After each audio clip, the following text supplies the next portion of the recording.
Hey, good morning, friends. Mark Holmes here with my buddy Cowboy Joe Boo, and as always, thank you guys for watching, commenting, subscribing, and being part of the Joe Boo Sports Report. Without you guys, this does not work.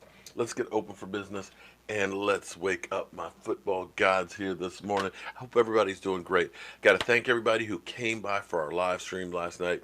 Last night was actually a first for me in the Joe Boo Sports Report because I was able to.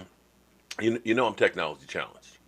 You know I'm not real good with this stuff, but I'm learning. I actually have a really good setup. I built all of my lockers here, bit by bit, and they keep growing each year.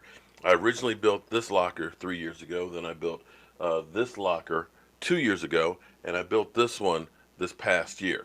So the channel has been growing, and as it's been growing, I've been getting more and more equipment. Believe it or not, I actually use three computers when I do my show. Three computers and three cell phones. The cell phones actually run the other cameras. I've got this great live stream studio software that I'm still learning even after a year, but we're able to start doing a lot of really cool things. And I finally was able to step up and learn how to go ahead and simulcast on YouTube, on my Vimeo, and also to Facebook. I'm a manager in like 8 Facebook pages, so I could broadcast this there. But what was great was we had fans that were taking the feed and putting it into Facebook groups. So we're spreading the message and things all over the place. And I appreciate all the help, everybody who was there last night, who watched and supported the channel. We're going to continue to try and do bigger, better things and bring you guys great coverage on the Dallas Cowboys. So here we are, 33 days, 10 hours, 48 minutes away from kickoff of the 2019 season. It's not far away. We started this clock at 226 and we're down to 33. So it's not far away. We're talking about a little over a month. We've got the season opener against the Giants. We'll be there in full force, of course, reaping our Cowboys. Now, we got some good news. We know that Zack Martin has been getting an MRI because he's had back spasms. We ended up having Zack Martin last year, hurt his knee in training camp, could not practice in training camp, still was the all pro that he's always been, but still was slowed a little bit by the leg, missed a couple of games, and, it wasn't the full Zack Martin. The good word on the MRI is there's no structural damage showing. He's got the back spasms and stuff. That's good because we're not talking about a pinched nerve. We're not talking about, degenerated disc or a slip disc because the back, as we know with Tyron Smith, is nothing to play with. And we need that guy. But what that means is, in practice yesterday, you had Xavier Salafalo fill in for Zack Martin with first team getting the reps. If Zack Martin is a little nicked up in training camp, that may change how you go through and which guys you're going to keep. Understand, there's 90 guys out there. You can only keep 53 on the roster and 10 on the practice squad if they make it past waivers. So there's people, we look and we talk about and say this is going to be a great guy in the future and stuff that won't be able to be here. And the reason you know that, because when you looked at Larry Allen Jr. was already picked up by somebody.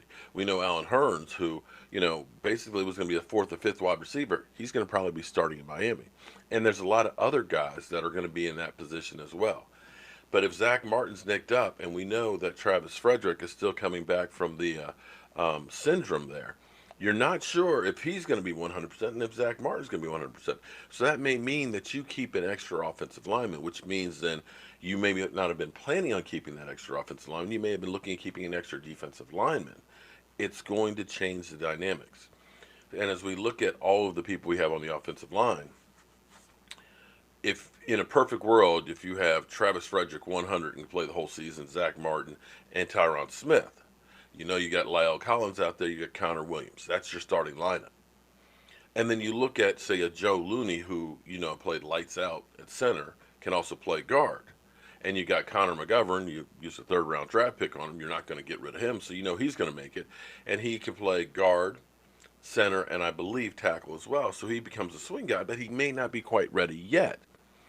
So you start looking at that, and you say Cam Fleming, well, he's can play tackle for Tyron Smith.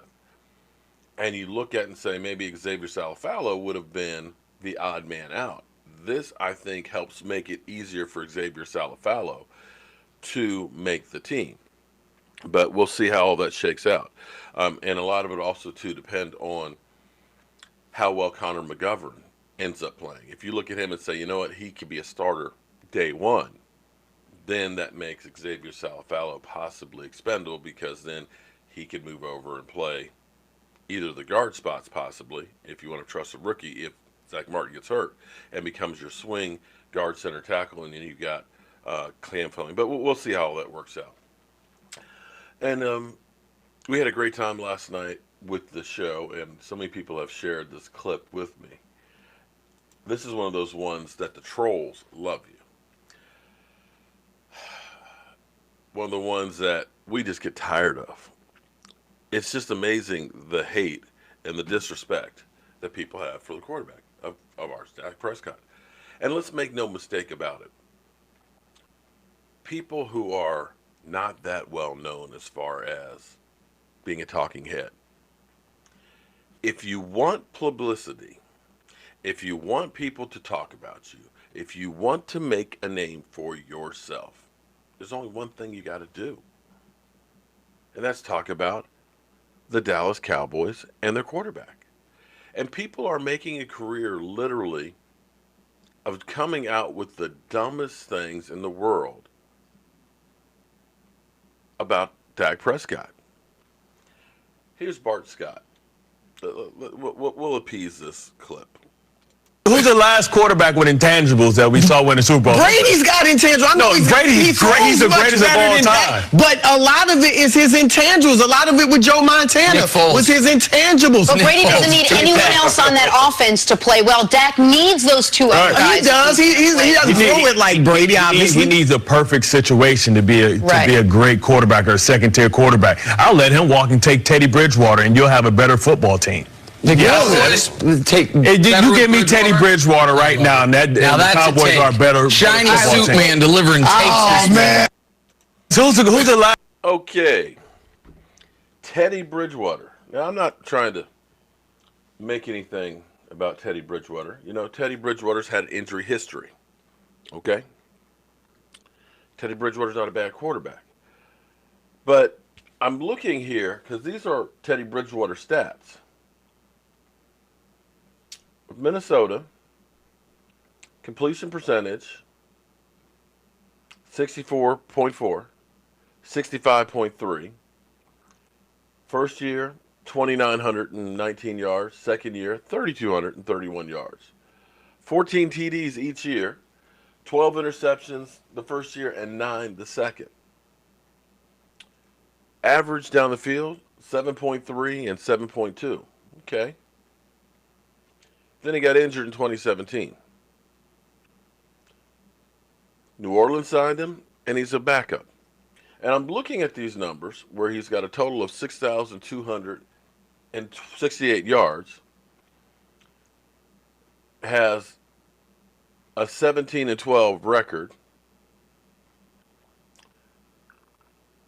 How do you get that Teddy Bridgewater would be better than Dak Prescott? I mean, honestly. Okay, and hate. I mean, even if you hate Dak Prescott, honestly, how in the world do you get and say that that guy is better than Dak Prescott?